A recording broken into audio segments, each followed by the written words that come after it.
Hey guys and gals, it's your buddy Drew with Living History's Mysteries and Ferocious Feline Productions.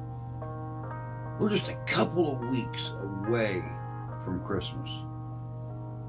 And like we've done the last few years here on the channel, we're going to try to change a couple lives, maybe a couple families' lives this holiday season. For Christmas 2024, we are again going to do our Adopt a Family program. I've been working with a few individuals here in the community, our local area, trying to find families that have had not so good happenings in 2024. So we're going to do our best to try to help them get some gifts for the family, the children, maybe even put a little bit of a Christmas meal on their table. If you'd like to help out, you can donate right here, down here on the bottom of the screen on our PayPal account. It's paypal.me/MrHistory2020. I look forward to seeing just how much we can help out this year, because regardless of how you look at it, there's always somebody that could use a little help.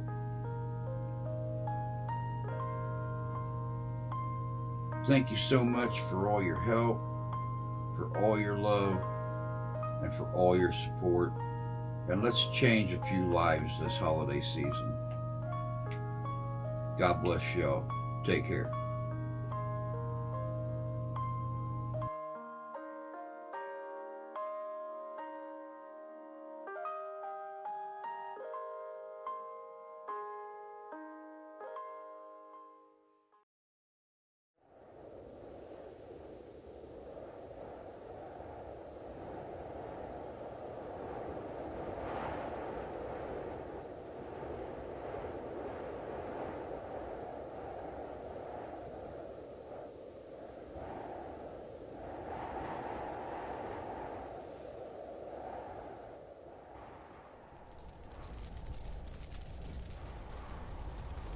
Oh no, you would have hated it. You don't like a few inches on the deck. I can't imagine what it would have been like for you to be alive back in.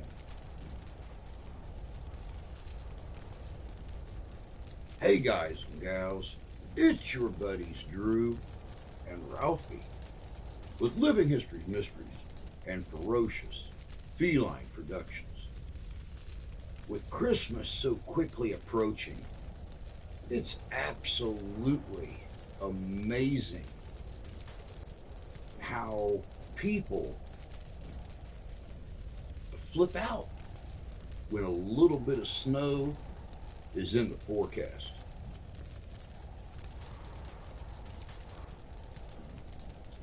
I was 9 years old in the winter of 77, 78. I lived about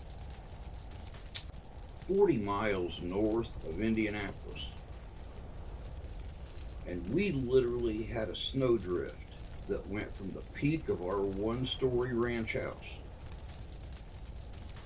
over 65 feet down across our road, and the drift ended across the street at our neighbor's porch. It was something like this right here.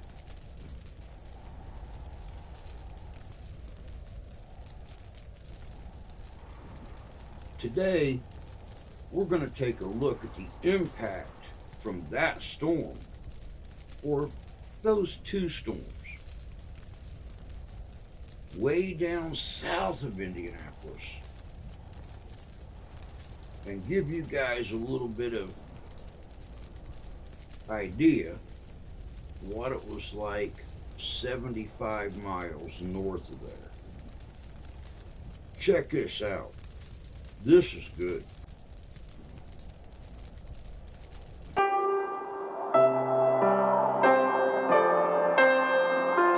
The winters of 1977 and 1978 are two that will certainly be remembered throughout the Evansville area for a long time. Between the brutally cold temperatures and the abundance of snow, these two winters made their impact. The winter of 1977 is particularly known as one of the coldest winters to ever hit the tri-state area. The winters of the late 70s brought everything from multiple feet of snow, record low temperatures, a frozen river, and thousands of residents stuck in their homes for weeks. EVSC schools were forced to close for around 14 days, and people were trapped in their houses with nowhere to go during this time. I remember missing a lot of school. It seemed like at least 2 straight weeks. It was really cold outside and the snow was deep, so it was not easy to go outside and sled. We weren't able to drive to like Helfrich. But actually, I remember being pretty bored. Not excited about missing school, and I was really ready to go back to school. On January 28, 1977, a winter storm hit the United States, including the tri-state area. Before the storm even hit, snow already had fallen throughout the past month. Evansville's current mayor at the time, Russell Lloyd, issued the first volunteer energy conservation plan. The most unusual weather pattern for both of those winters was the fact that we had a polar jet stream coming down, which was just kicking this, Arctic air into the tri-state. The January of 77, I believe, is one of the 3 coldest, if not the coldest, on record. We had one day where it was 21 degrees below zero, and I think in that month there were only 3 or 4 days where it got above freezing, so any snow that we got stuck around. The winter storm of 77 ended up costing Evansville's city water department $130,000 for wages, extra help, materials, and maintenance on water lines. The city experienced a total cost of about $300,000 to $500,000 in total for all of the snow removal and related costs. Grocery and convenience stores were bombarded and shelves were emptied. The Ohio River was covered in a sheet of ice that was as thick as 8 inches in some spots. On January 17th of 1977, Evansville's Upstage Theater caught fire. Firefighters described the weather conditions as one of the harshest times they ever had to experience. Temperatures were so cold that several fire hoses and hydrants were frozen, making it difficult to get water onto the blazing fire. The air was so cold that the water being sprayed onto the building almost instantly froze on contact, leaving a solid sheet of ice around the Upstage Theater. The particular night that the Upstage Dinner Theater burnt back then, it was exceptional because the wind chill got down to like minus 40 that night. And consequently, even being on duty and being prepared for it, the fire got out of control, and they called in the off-duty people. And I can remember having like 2 sets of long underwear on, plus my regular uniform. They was rotating people in and out from the fire scene across the street to the McCurdy Hotel at that time in the lobby. After a long struggle in the cold, the fire was finally put to a stop after doing over $200,000 worth of damage. Once the winter storm had ended in February, the residents of Evansville recovered and went about their normal lives. Little did they know what was in store for them the following winter. In the following year, 1978, the month of January brought drastically low temperatures and a snowstorm that was much bigger than expected. The first couple of weeks of 1978 brought light snowfall, as only 5 inches fell through January 17th. Though after the 17th, a total of 16 inches of snow had fallen, and more was to come in the days following. On January 25th, wind gusts reached 51 miles per hour, stirring up snow and causing whiteout conditions. By the end of the day, an additional 4 inches of snow had fallen onto the city of Evansville. The National Weather Service changed what was just a winter storm watch to a blizzard warning. These extreme blizzard conditions, including a wind chill of around negative 50 degrees, lasted until 2 in the morning the next day. Snow drifts up to 8 feet tall were formed and caused roads and highways to shut down all around the tri-state area. Residents did not feel safe leaving their homes, causing Evansville to stay on halt. President Jimmy Carter issued a national state of emergency. National and local governments, along with citizens, worked together to help those in need. The National Guard was called in for several weeks to help aid the community until the snow was mostly melted. With the help of the National Guard, we were out in Humvee-type vehicles. Actually, my partner and I, we were with a, I'm not sure what his rank or job was, but it was like a tank, but it was without the weapons. And we would actually use that to go and pick up people and take them to work when they had jobs that they had to be there. And we also were searching the roads for cars that were caught in the drift. And we rescued a number of people that had thought they could easily make it down the street. And then they would get a mile away from their house and they just couldn't make it any farther. Hundreds of courteous four-wheeler owners helped to transport nurses, doctors, and other hospital employees to and from work. But that was a lot of snow for Evansville. Typically, in a whole year, we'll only get about 13 inches on average. So here you had more than half of the average in a couple of days. And then it stuck around because it was so cold. After the snowfall ended, the firefighters and police officers went back to work, but work was slowed by the remaining snow and ice on the roads. Local residents became tired of the constant help to transport nurses, doctors, and other hospital employees to and from work. But that was a lot of snow for Evansville. Typically, in a whole year, we'll only get about 13 inches on average. So here you had more than half of the average in a couple of days. And then it stuck around because it was so cold. After the snowfall ended, the firefighters and police officers went back to work, but work was slowed by the remaining snow and ice on the roads. Local residents became tired of the constant and horrendously cold weather and looked to get out of the house for a hot meal. Households were also quickly running out of food and supplies, which forced adults to walk in the snow to provide for their families. Hagedorn's restaurant on Franklin Street was one of the only businesses open at this time.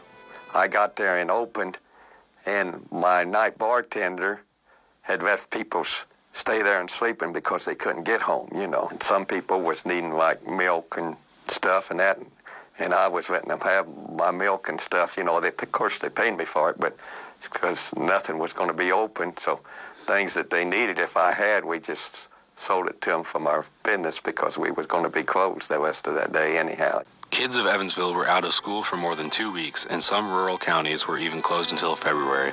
On their days off, children spent the time sledding, having snowball fights, and building several things with the abundance of snow. The winters of 1977 and 78 will remain some of the worst winter storms in the United States history. The people who lived through these winters will never forget these unbearable conditions.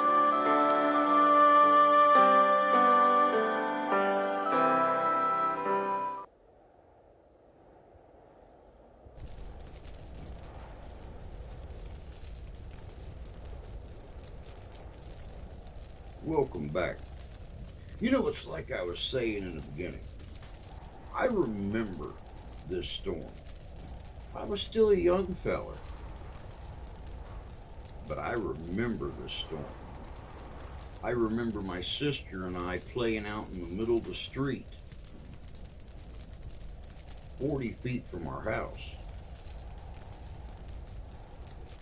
in our snowsuits. If you guys remember snowsuits from the 70s, they was big bulky things.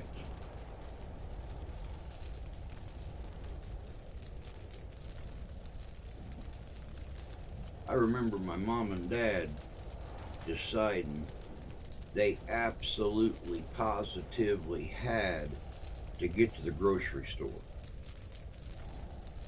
Every snowplow in town tried to keep our main street clean and the parking lot clean at Driscoll's Supermarket in Fairmount, Indiana.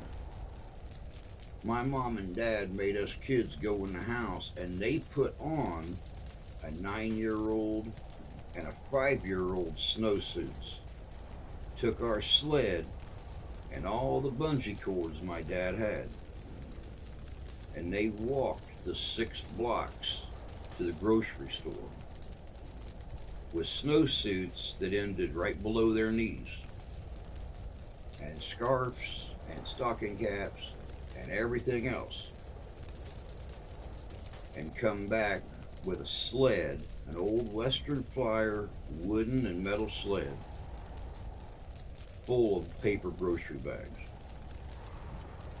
That's the only thing that kept us going, because both of their cars, my dad's big 78 pickup or 77 pickup and my mom's car, were both completely covered in snow. Literally had snow 2 and 3 foot above them, buried in that drift.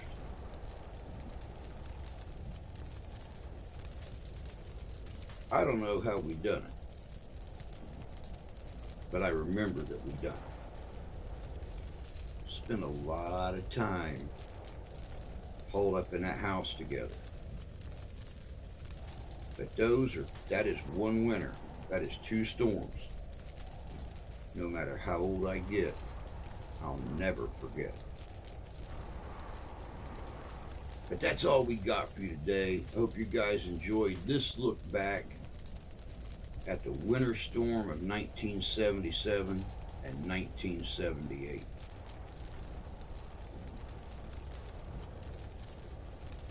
Let's hope we never got to face that again. Until next time, take care of yourselves. Take care of each other. God bless you. God love you. We do. And don't forget, Christmas is coming soon. And we are still collecting for our 2024 Christmas Adopt a Family program. Let's all work together and try to make this a Merry Christmas for a family less fortunate than our own. Y'all take care.